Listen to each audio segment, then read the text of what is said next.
Okay. Um,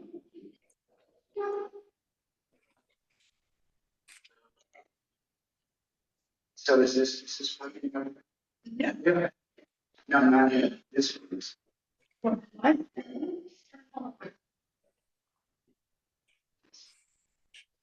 That's good.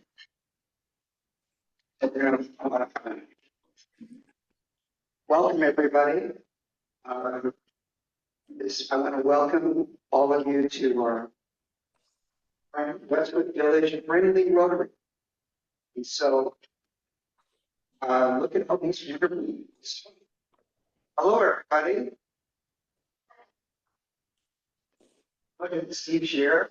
I'd like to see you in person. This is awe.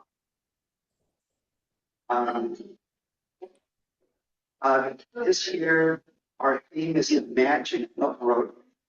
So let's pray magic together, shall we? Welcome for those who are zooming in. Nancy Cohen, Dave Stover, Steve Shear, Ali, Michael Newman, and also we have some very special people zooming in from Mystics. So again, the four-way test. Mark, since you're standing, I'm sorry, you're talking to me? No, I was talking to Mark Rogan. And Mark, excuse me, I'm sure if one of those after you read it. All right.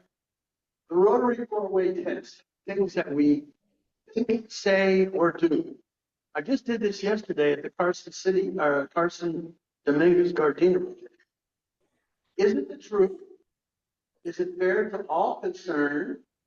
Will it be built? Will it be beneficial?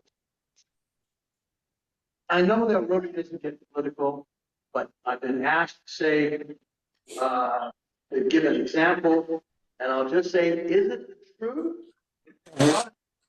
Watch the debates last couple of days ago and ask that question. Thank you. Okay. That's about the only politics we'll discuss. I want to thank Steve Gay for giving such an incredible brief. Let's give him a big hand. Of course, by the breeder got me here early. Thank you. Whoops. We're going to just stop because we have a technical issue. So we're not going to have the song with it. There's a call. But if you want to sing it, yeah. Oh. No. But by me, I don't have a vote. Okay. Yeah. Everybody, get the picture. Can you lead us in the pledge? Okay, good. Everybody, you stand up. I was back there.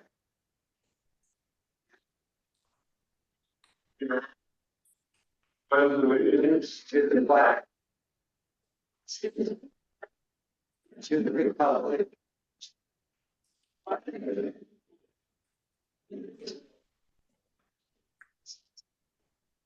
Thank you, Ed Jack. Father of the day,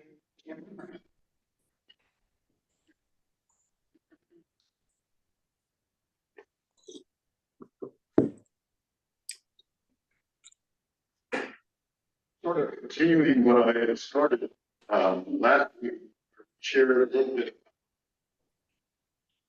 about environment tables, comments on the board. Yeah. Of course, second sentence is it fair to all concerned that he or someone has got to the word justice? This is what he wrote about it. I should say something too, I think in the beginning is kind of interesting. He said that the fourth is not a law, not a rule, but a principle, an idea that we're called upon to consider willingly thinking, saying, and doing. So This is what he wrote and what he gave when he gave speeches about the second. Yeah, he summarized his judgment. The test was made applies equally to national and international affairs. Road is not confined to more and more it becomes evident. Peace is not possible. So many of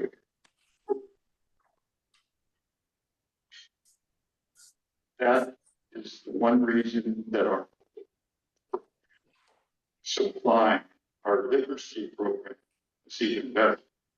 We can do these major things. Thank you, Jim.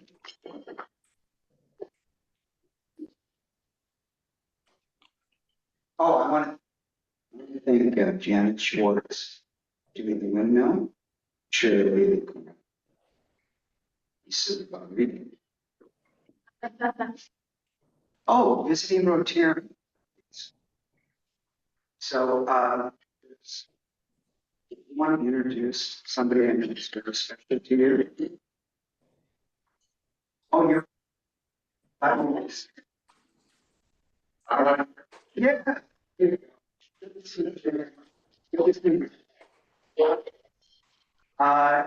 Do we have any other guests? He's going to read your remarks and introduce you. Lionel, then I'll introduce her? Okay. Oh, wait. Because, right, you can introduce and then you're going to introduce her. Either way. Is any other guests with experience being with him?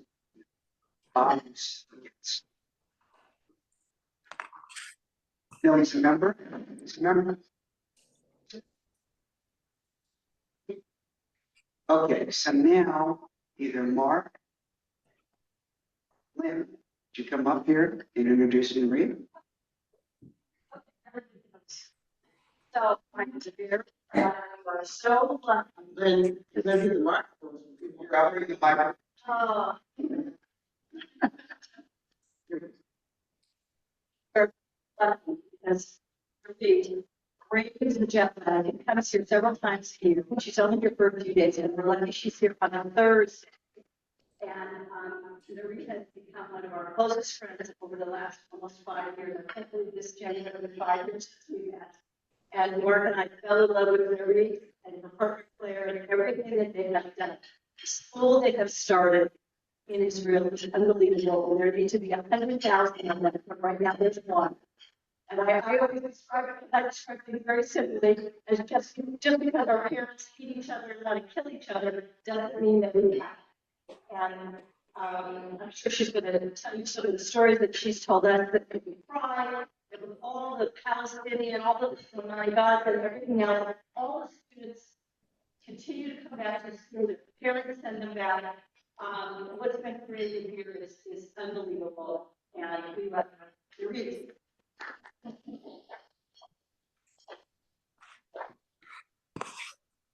Yeah.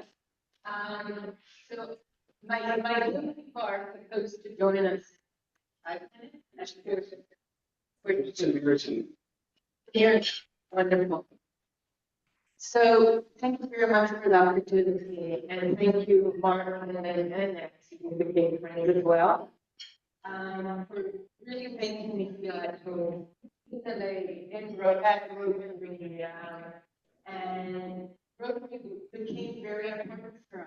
And I'll talk about it in a minute because thanks to Mark, we created many relationships with clubs in Israel and around the world.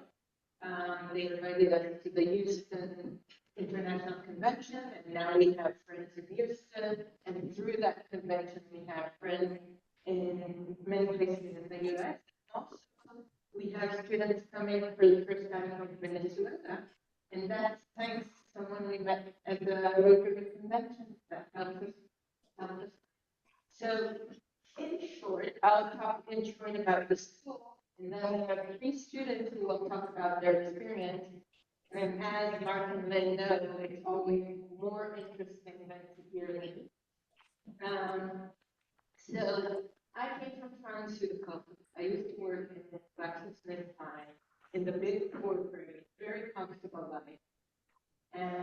about now 8 years ago, I sat in a huge conference hall in Chicago with 35,000 oncologists. And I said, you know, I have a great respect for the industry, but I need to do something. I need to do something. I need to do something that has a soul to it. I came back to Israel and I was up. I had no idea where this would take me, but it took me to the wonderful thing of starting an international school now 6 years ago. And I know what people hear in the news about Israel now is unfortunately only bad news and sad news. And we're trying to, the people who are going to be in the school are trying to show the students who come there and the staff that actually, when you're in a place where you have an opportunity to meet people, and share a room, be together, it can overcome so many different. People come from different religions and are from different backgrounds, financial backgrounds, different narratives. Many times they come from conflict zones, both sides of the conflict. So they hear two sides of the story. What we teach them, or what that environment allows, is to listen to each other, to get an opportunity to hear people came from very different understanding, very different backgrounds, very different ways of growing up. And they learn that once you listen to each other and you're together and you have the same goal of getting through terrible high school exams and activities, suddenly you can become friends and you learn to love each other, you learn to respect each other. And this is now we have already 4 graduating classes in high school, just 3 last year of high school, but we have 4 graduating classes that tell us these are my best friends for life. So we have 25% of our student body are Jewish, Israel, 25% of our student body are Israel, Muslim, and Christian. We have the other 50% come from all over the world. We have students who come from Venezuela, students who come from different countries in Africa, and we have students who come from Vietnam, students who come from Russia and Ukraine, and now we have students that are going to come from Northern Ireland, many from conflict zones, and they learn and teach their families, their communities, themselves, that actually when you become friends, then the conflict is not it's not the major part. And I still with my here and some, and I'm not here yet.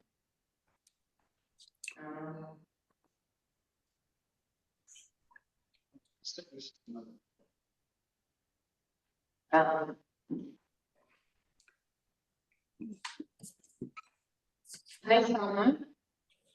Hi, Samir. And independent. So you just joined a room in Italy, and there's no during the day here. So thank you for joining. It's 11:15 p.m. in Israel. But luckily they're young and energetic, so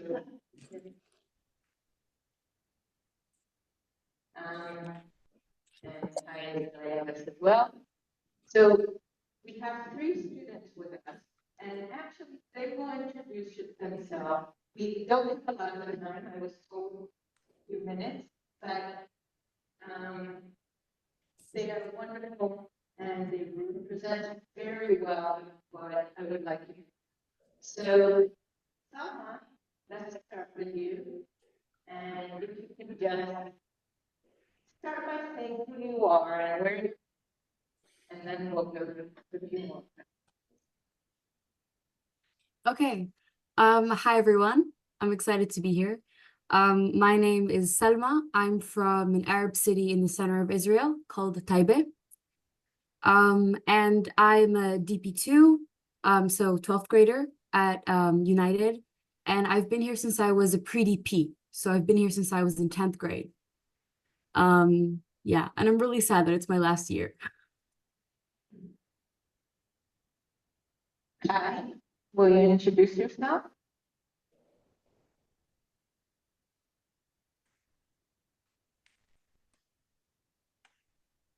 Hi.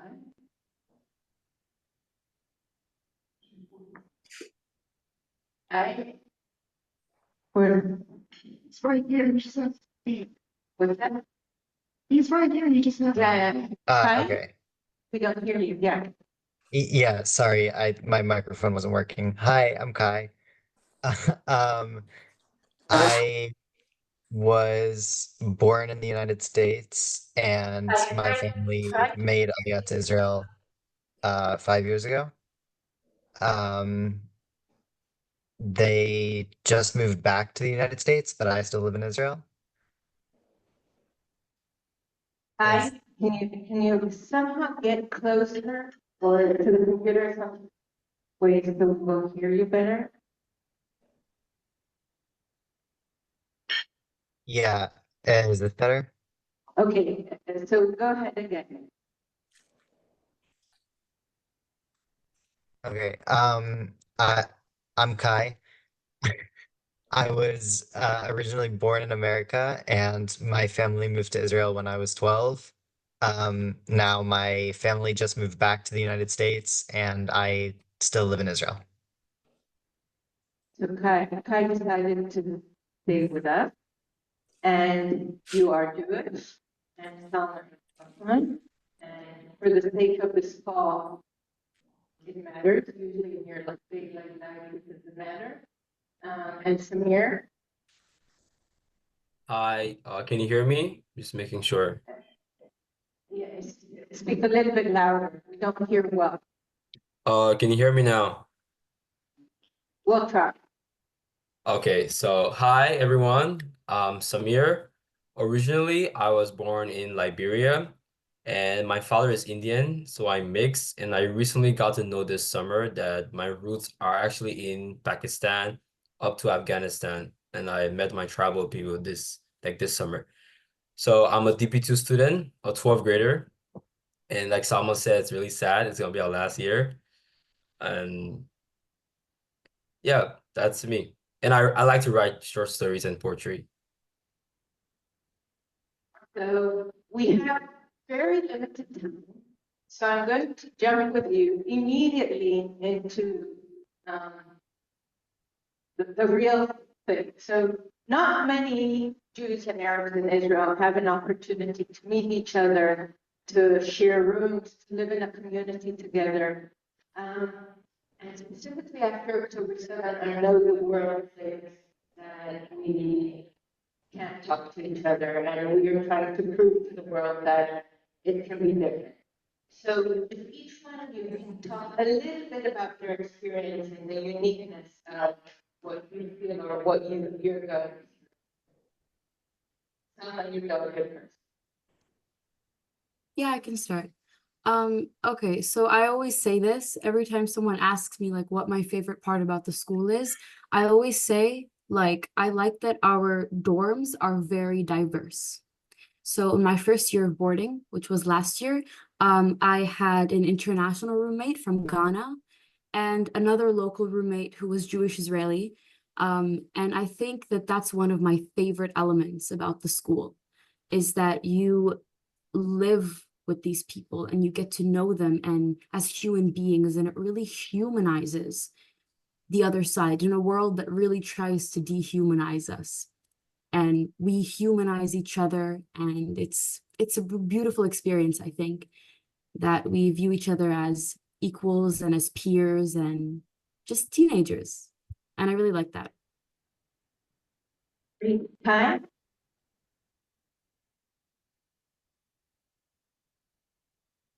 Talk a little bit about your unique experience of coming to Israel, living in a Jewish you came to this diverse school?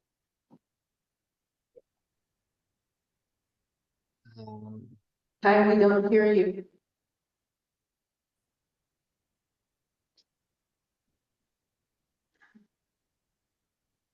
Hold on. Yeah, Samir, go ahead. Ty will get organized. Samir. I didn't really hear the question. You were a bit low. So you, as an international, let's talk about the fact that you found yourself in Israel on October 7th. Yeah. And you stayed in Israel, and I know you shared with me a lot of lessons you learned through the experience of living in this diverse community at this difficult time. Okay. I still didn't get the question. You're a bit low. Samir, talk about your experience at the school, Oh, my specifically around. my experience in the school. Uh, one of my favorite experience in the school and one of the key component I think the school has is love. I'll say I think that's a criteria to even be a student of this school. Love for humanity. So when October 7th happened for me, most students like they went back home, but I decided to stay. And throughout that This is time, my I was Rotary going, meeting. I was going, We I was funded going, a school in Israel. I was going through a lot. You know, like it's my first time being in such a situation. And the support I received from my Arab friends, from my Jewish friends, and also from the staff, it was like a lot of support. Like people were there for me. And that's something that I really cherish the most. That's something I really cherish the most at school is like people are always there for you. Great. And before we move to Kai, I would love you to share a little bit about your summer experience because I read what you wrote about your summer experience and I think it's very special. And you're like life lessons from that. Samir? Uh, like my summer experience. Okay, 1 minute about the uniqueness of your summer experience. oh yeah, my summer. Okay, so And this what you told me, your lessons for life from that and together with the school.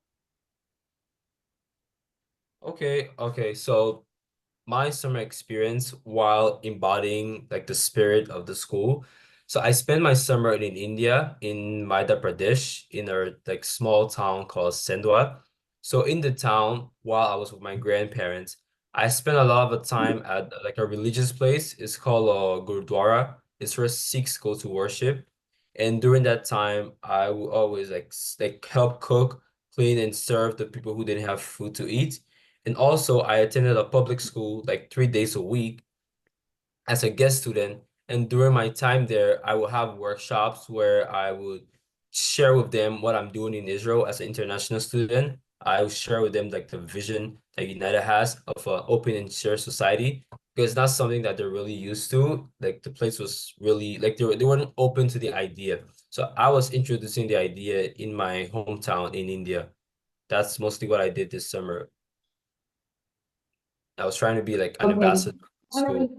Time for one sentence or two sentences from you guys about the extreme experience that you went through around October 6th.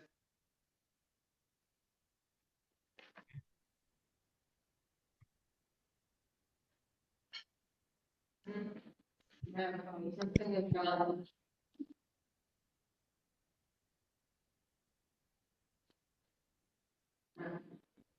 Can you tell us, what experience? Yeah, okay, guys, it seems like there are some little bit of technical issues, but thank you very, very much for joining. I appreciate it.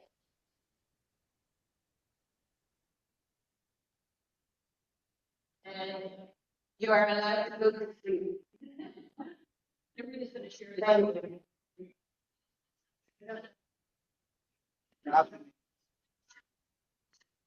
30 seconds. Okay. All right, I'll do a countdown. So I will represent I came to Israel and I was born in the United States. I lived in a Jewish town. We definitely did not have an opportunity to meet Arabs in Israel. Jews and Arabs are very separated. And we always say that is one of the reasons that things like the wars and the troubles around them happen because people don't know each other. There's hate and there's fear. And Kai, like Stefan, suddenly came to school where you get to meet the other side that is considered your enemy. And he was also put in a room together with diverse roommates. And Kai and Stefan became very, very good friends. I don't think they even remember that they come from different religions or different countries or different backgrounds. They are almost inseparable. And they definitely, like Samir said it clearly, but I think they will definitely agree that they are linked by friendship and love. And then you don't remember that you are supposed to hate the other. Did I represent you well? We all understand. Yeah. Okay, guys. Thank you very much.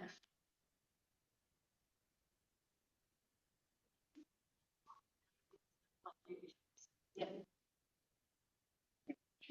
Segue. So the school, they're renaming the school United, YOUNITED, rather than GHIS. They felt that that represented what it is they're doing, and it's very easy to understand. So that's why you heard the young lady say, here you go. Thank you.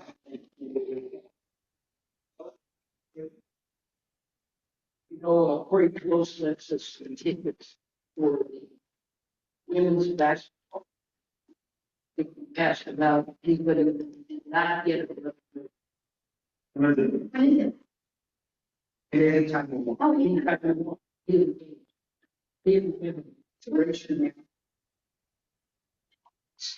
I mean,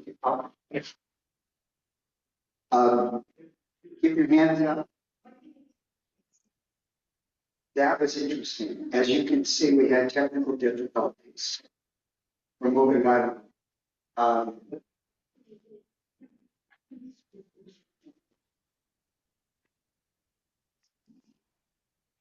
So, a couple of quick things. My pet project this year, sir, a cleanup beach this Saturday. Last minute, I had any surgery on it.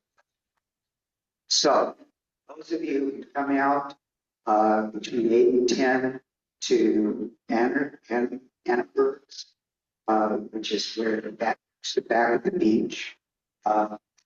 We're going to go afterward to back at the beach for breakfast. So I'm wanting to send you from now on. We will have this plus some other things, but that's something that I feel very passionate.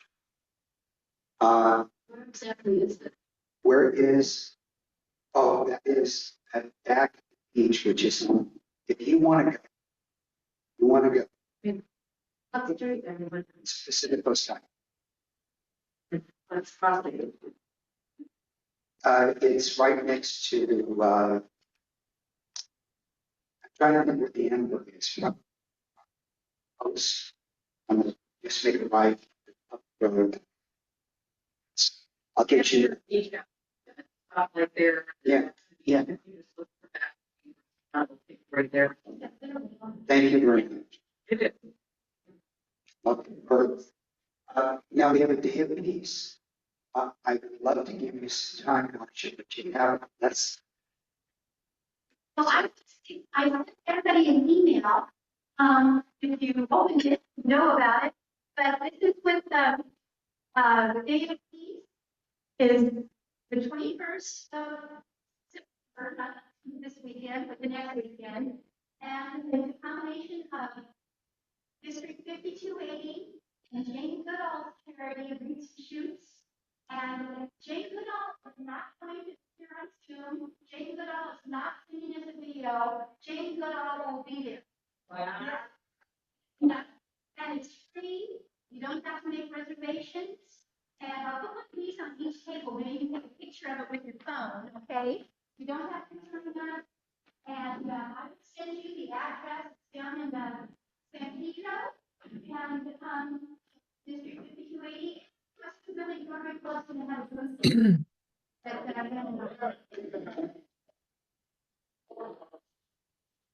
So thank you, that's it. October 2nd will be our Which stage you're in? cemetery sold out. Yeah, we're going to help projects from our club. September 19th is polio. Go on to the website. There's a lot of information how to sign up. And then important to all of us is the members. District 5280 Rotary Annual Convention. And Steve wants to say something in it. Enter this, Steve. But listen, I'll have some time for wrapping up. Tomorrow's what time? Monday night, we'll do a movie, and then, I'll be.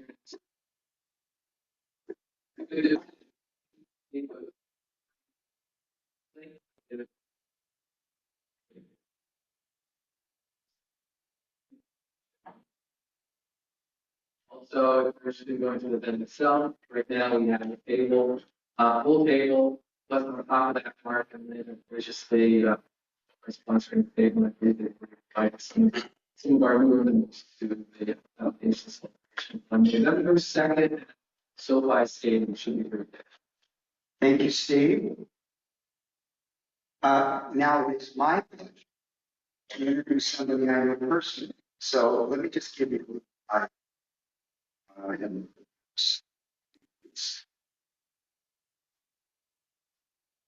this first.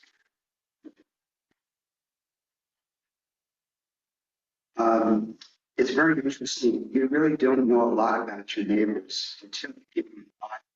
So I see him and his beautiful family walking around. But here is our speaker today, Zeeshan Hyder. And he's currently the CFO for Holistic Industries, one of the largest vertically integrated private cannabis companies in the United States. They have operations in California, Washington, Oregon, Pennsylvania, Massachusetts, West Virginia. He was the chief financial officer of MedMen Enterprises and Barkley. Rather than go through every single thing about his resume, I think his presentation will speak a lot. So, without further ado, we're going to learn about cannabis 101. Welcome, Zeeshan.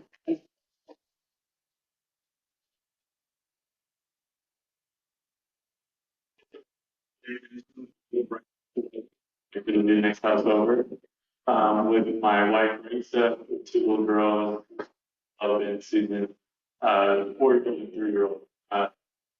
I've been in the cannabis industry now for 7 years, and I want to take everyone through kind of the landscape of the industry in terms of how the actual plant is grown, a little bit about the business of the cannabis industry today, and then some of the legal issues surrounding the industry. And just, thinking 5 years ahead of, where this industry could head. I'm sure, people have read, seen a lot of stores pop up, especially in the LA area over the last 5-6 years or so. But it's happening across the country. Now most people on both sides of the political spectrum now support legalization. So we're thinking something should be happening pretty soon. And I want this to be interactive. We don't need to wait till the end of the Q&A. So as things pop up, if someone has questions about any of the content, feel free to ask away. So just in terms of the history of cannabis, and some of this I'm sure a lot of you already know, but it originated in Asia. That's where people started using cannabis and then kind of spread out to the rest of the world. When you think about cannabis, there's a lot of different variations of cannabis. The plant itself has dozens of different cannabinoids. The one that everyone knows about is called THC. That's the one that's psychoactive. That's the one that people typically are consuming cannabis to feel the effect of THC, but you have other things like CBD. I'm sure the one that everyone here has heard about. We have things like CBN, which are targeted for sleep, and you have other cannabinoids as well. Some people believe in the network effect of these cannabinoids. So, you feel, for example, even THC can be felt differently depending on the other cannabinoids that are part of a particular plant. And then you have things like indica, sativa, which are all different variations of the cannabis plant, depending on the level of terpenes and cannabinoids that exist in that plant. In terms of, current legal landscape for cannabis, so cannabis is still technically federally illegal. What basically has happened now is the federal government has left it up to the various states to decide their own legality of cannabis. So you have some states that have fully, legalized cannabis, like California and Oregon. You have some states that have only medical cannabis allowed. So examples of those states are Pennsylvania, Florida. And then you have some states that, ban all cannabis from recreation to medical use. Although that's very few now, most states now, I would say, yeah, if you look at the maps, only a handful of states now that have outright banned. Most at least have a limited medical program, and a lot more now have a fully recreational program. Recently, New York was the big state to fully legalize cannabis. And then for this year, the two biggest ones that we think are going to happen is Florida, which is, will be one of the biggest cannabis markets, in the U.S. They're going to vote on legalization this fall. And then Pennsylvania is another big one, which there could be the passing of recreational cannabis. But overall, there's tons of momentum. It's Florida could be the biggest potential market. It's the biggest one left out of all the bigger states. So like California's already recreationalized this. New York's already legalized it. Illinois has legalized it. So Florida is a massive market. It's one that's remaining. I'm waiting for. Because that will open up, the pathway to the other states around it to then. Because what typically happens is, let's say, New York is a good example. New York legalized cannabis. The states surrounding New York don't want to lose states. And what happens typically works is, let's use Pennsylvania and New Jersey as an example. New Jersey is recreational cannabis, and they know people are leaving Pennsylvania to go buy in New Jersey. It puts pressure on Pennsylvania to say, hey, maybe we should recreationalize it. That way we can, generate a tax revenue that comes from the state. So that's why Florida has a pretty big impact, at least like the southeast region. And in terms of the size of the industry, so it's currently a $25 billion industry. We expect to grow to 100 billion plus. There's already 100 billion plus of sales happening in the U.S. Probably 70% of sales that happen today in the U.S. are illicit market sales. So it's basically about transitioning from, transitioning from the illicit market to the legal market, and that's where a lot of the growth is coming from. Even in California, where it's fully recreational, over half of the sales that actually do occur are in like the illicit market. Because one, they don't pay taxes on it, much cheaper pricing. People are used to buying from their illicit dealers, so there's just a natural kind of it's easier to do that. However, as more and more cities within California allow for cannabis, we start seeing illicit market trade. So as I mentioned, the federal government basically sends the states to decide. Within the states, even if the state would utilize cannabis, they can go to the counties to decide if they want it. In certain states, like even in California, there's, I would say, most of the counties in California still ban recreational or medical cannabis. Like San Bernardino County, as an example, most of the counties still ban cannabis. And even if the county approves it, it's still the local cities opt into the program. So it's really on the local level, even if the state overall has a recreational program. And then I'll get to a little bit in terms of some of the recent movement towards moving cannabis outside of Schedule I drugs. So the reason why it's banned is technically cannabis is still classified as a Schedule I narcotic, similar to heroin, LSD, etc. So what they're trying to do now is basically reschedule cannabis to Schedule III, which would open up a lot more opportunities for access to cannabis across the U.S. Also talk briefly about this, but in terms of how marijuana or cannabis is grown. You have different ways that you can grow it. You have outdoor, which is kind of how the illicit market was built up in Humboldt County, especially in California. You have outdoor farms for cannabis. You have greenhouses, which are a little cheaper than indoor warehouses. And then you have indoor grows, which are in warehouses, places where you don't even know that there's a farm there, in like these warehouses. That's probably in terms of quality and pricing. Indoor typically has the highest quality and pricing because you're able to control every part of the environment in your facility, between lighting, weather, water.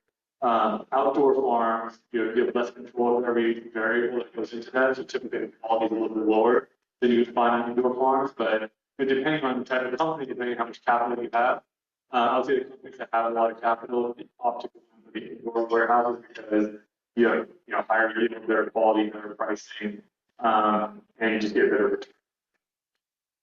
Typically, it takes, depending on the form, and again, the outdoor farms, you have less.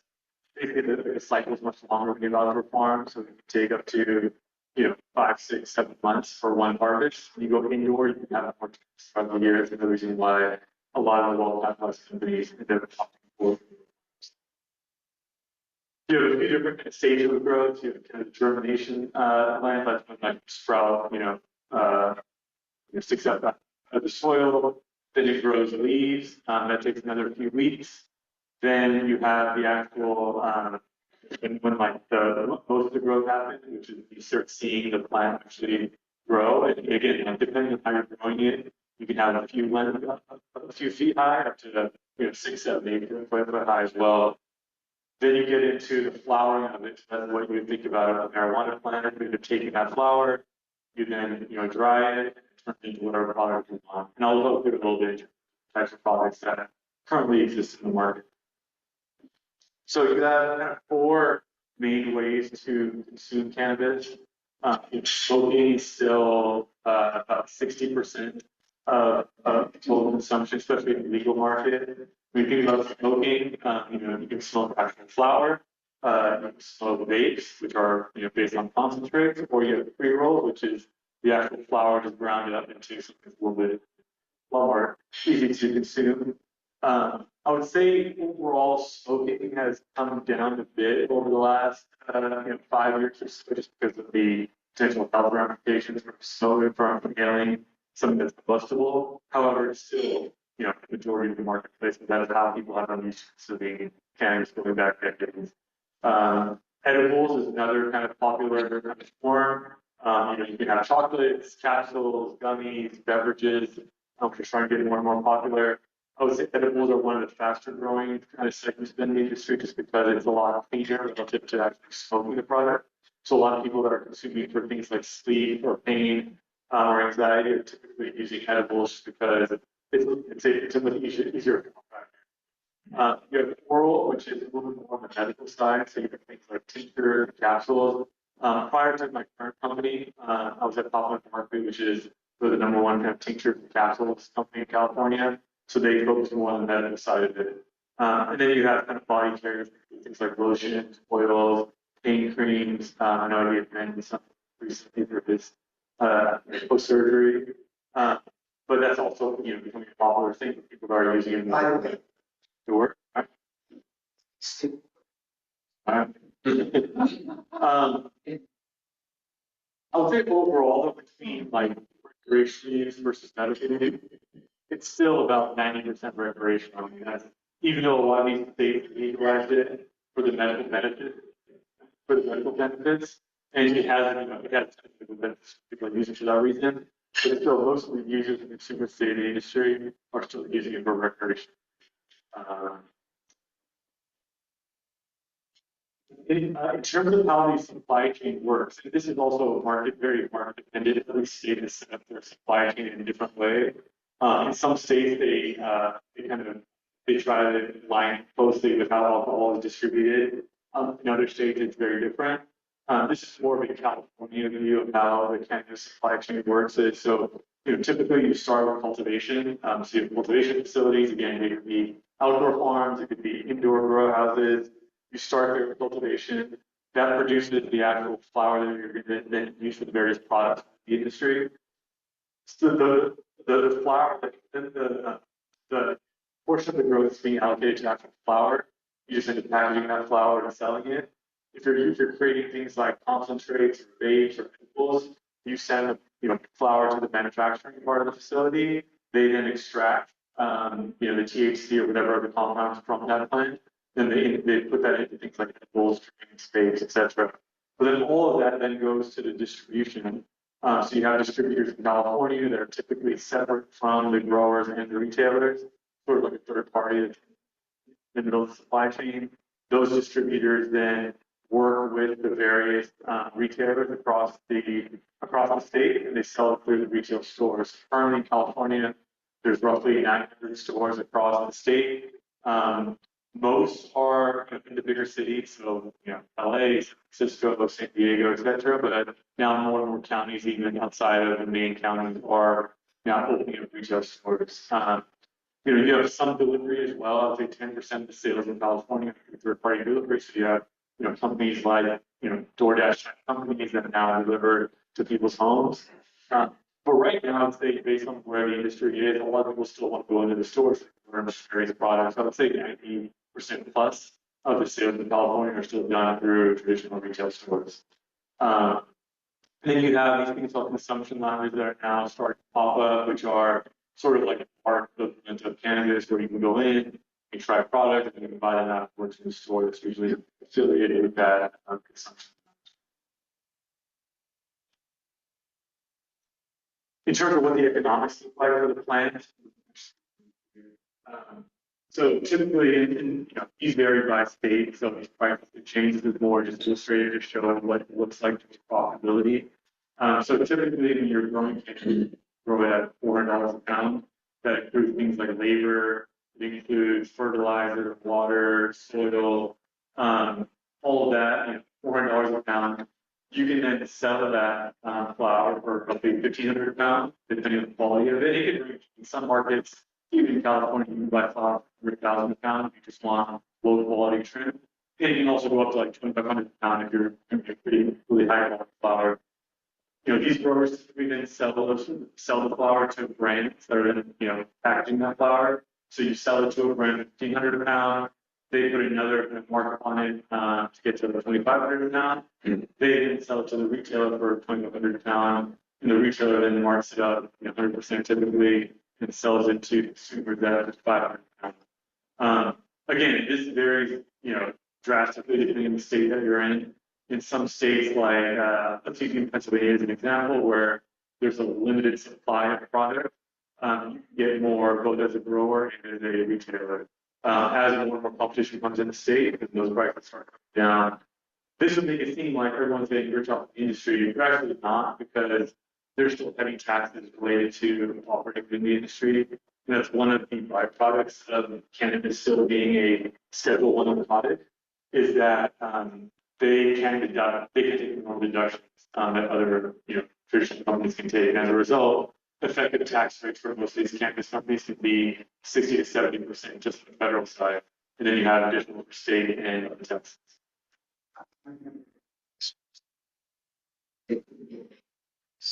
Yeah, so it's still harder. Bank of America will grow their touch the industry. They won't until it's federally legal. However, you have a lot of regional banks now that do bank the industry. So in California, for example, East West Bank, right? I'm sure you've heard of them. They bank the industry fully. They give loans to cannabis companies. So it's typically these credit unions, regional banks, international banks that have a presence in the U.S. who are a little bit are willing to take on some more risk as it relates to. But there has been guidance from the federal government that banks can bank the industry. They just have to go through a lot more compliance for it to do so. So a lot of bigger banks are like, hey, it's not worth our time to kind of go bank the industry today, but I just wait and go. Can you get insurance from the government yet? No. Yes, For crop insurance? Oh, crop insurance, not from the government, no. However, you can get it from the hard insurance companies now that insure the industry. So if you have a crop failure, they'll typically have something, like a business interruption insurance, which you can get. It still doesn't do that much, but it is. Yes. When the vote first came up in California and 5 other states, there was a lot of talk of major tobacco companies jumping in on it. They have since. And is it because of the federal illegal status issue, or profitability issue, or the tax issue, or why hasn't I fill up more stock or my tourist jump, I'm supposed to. Yeah, so there's a couple reasons for that. One, you can't be listed on the New York Stock Exchange or NASDAQ if you own a cannabis company. So they're not going to risk their listing status because of this industry. They did it because of the Schedule 1 classification. If it moves to Schedule 3, some other change, like there's another act, State Banking Act, which they've been trying to pass for years now. If some of those change, it basically allows companies to list on the NASDAQ or NYSE. That being said, most US cannabis companies are allowed to list in Canada because in Canada, there's a lot more lax when it comes to who can be listed. In the US, the companies allow the Canadian cannabis to list here in the US because in Canada, it's federally legal. So you have Canadian companies like a Canopy Grow or Cannabis Group that are listed on the New York Stock Exchange. You just can't have American companies yet. So like an Ultra or a PMI, they're not willing to risk that listing status because of cannabis. That being said, Ultra did invest in a Canadian cannabis company. And we're actually talking to a few like private tobacco companies that are looking in the space. Because tobacco is actually the most likely to get into the industry because they're seeing declines in their core businesses and people smoking less. I would say alcohol was another potential acquirer in the space. Alcohol, hands off for the most part, just because they're actually really good. Our president was three shots in Seattle. Okay. One of the first ones in Seattle that three of them did very well. Everyone says. But what do you say to the negatives? Like 10 people with marijuana, it affects the brain chemicals, and they say it's not a gateway. But I'm not so sure. It might not be a gateway for drugs. It definitely alter the brain chemistry. And then it turns on electricity. Take it run the grow houses and water, take it run the grow houses. It's a strange to see, because in small communities, where I have a cat in the mountains, we're terrified when his house goes up, the whole town is. Yeah, so in terms of the first point about like youth having access to cannabis, I think, I mean, again, I'm not making any claim as it relates to like the impact on like today's youth. However, what cannabis companies would say is, legalizing it allows for cleaner products to come to the market. A lot of people are going to consume it, whether it's legal or not. And you don't necessarily see the use percentages go up when a state goes recreational. It's just about transitioning from illicit markets to legal markets. So if you have state tested product that's in stores from a legal store, they would say that that's better for society than having a bunch of people buying untested product from illicit sources. But no, it's something that the industry is paying attention to. I think, that's the case across other industries as well, whether it's tobacco, alcohol, companies that have a lot of sugar in their products. I mean, it's the same thing, right? But as long as you're creating a safe way to consume, creating education, I think that's how people have approached it. In terms of being a gateway, I think there have been studies that have shown that it's not a gateway to like other more harmful products, but I don't think enough studies have been done yet to have a definitive view on that yet. And I would say, I think, there has been a lot of pushback on it and a lot of NIMBYism as it relates to cannabis historically. Now, most people, and I think it's the last poll, like 6-7% of the general population supports the legalization now. So I think a lot of politicians are kind of just more good with Yes. What is the primary barrier for the federal government to at least study this practice? I think there's a lot of lobbyists that are trying to shut it down on the farm side, right? Yeah. I just think that it's still the primary. And I think that's like generally the Democrats have been a lot more supportive towards legalization. And then historically, the Republicans have been a little bit less. However, now, like even Trump recently, like last week, he said he supports legalization in Florida. He supports the rescheduling of cannabis. I mean, part of that might be, a tactic to help garner votes ahead of the election. But it seems like even a lot of the Republicans are now moving towards like, hey, as long as there's safe access to these products, we think it's good for the general public.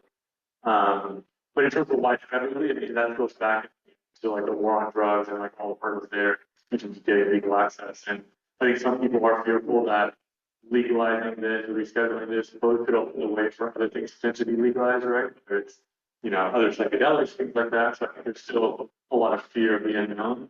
But we'll see. I think things are only going to do Okay. So.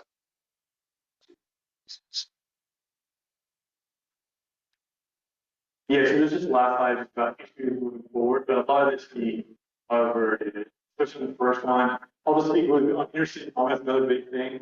While it's still federally legal, there's no interstate commerce. So if you're in a market, you can only grow, sell, retail in that particular market, you can't cross it. In California, they said that illegal market, there's still the illegal market. Whereas in the state, I think it was in Minnesota, it's legal. Under California. In California, it's having a huge history of illicit grows. It's hard to even track them all down and regulate. If you go to a state, it's much easier for the state regulators and the local authorities to like think about illegal grows. In California, also like the weather is ideal for cannabis, and you can have literally a farm in the middle, in the middle of a forest humble, and no one can really track it down. So there's still a long history of that here. Well, price, quality, price. Yeah. They probably the same technology. Yeah, exactly. Yeah. The taxes in California, Sorry, was the that? taxes in California for people are astronomical.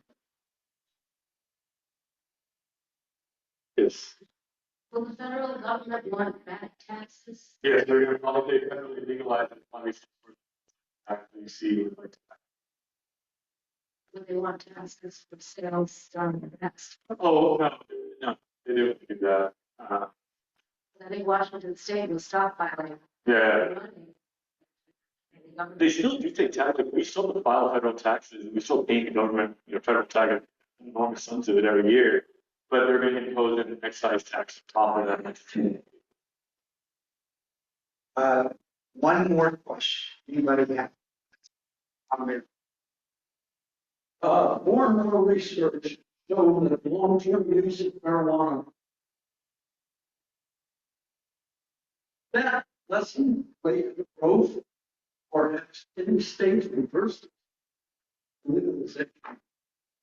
No, there's been no states that have reversed themselves, and I think most, in terms of like long-term impact, I don't think there's been enough studies to like show that. And I think people just say, hey, like just because we legalize doesn't mean that we should just consume a bunch of it. I think it's like any other harmful product. Say some with alcohol, right? Alcohol is also shown a pretty harmful impact on people's bodies over time. And most pharmaceuticals. Yeah, exactly. Yeah. So I think because of that, I think, for the most part, there hasn't been enough to show that it's actually that harmful. And it's been used for a lot of medical reasons, right? That are really more people tend to get involved in pharmaceutical drugs. So I think there's more momentum on the other side of the bridge side of, hey, obviously that's something. Yeah. We have a lot today to talk about. It's early.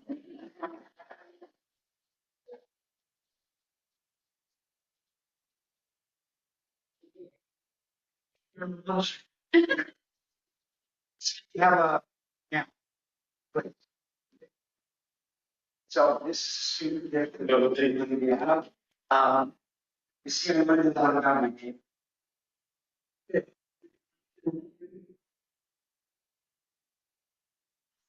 One, two. You got that there. You got that there. Yeah. Next week is actually, I will find myself, it's my birthday. And on next week, my other neighbor on the other side, Neeraj Sood, is going to talk about how the county of Los Angeles operated during COVID. None of us know. He was involved in every, you might have heard of him, CanX, this is an authority. So he might even talk about, if God forbid there's another thing, how we might handle, what the lessons. So it's going to be an interesting speaker. He's the director of private, no, he's actually, his CAC is a professor and director of COVID initiative. So that would be a good thing. And I want to thank everybody, speaker and guests. And I was promised at 1:30 we were done. And guess what? work out.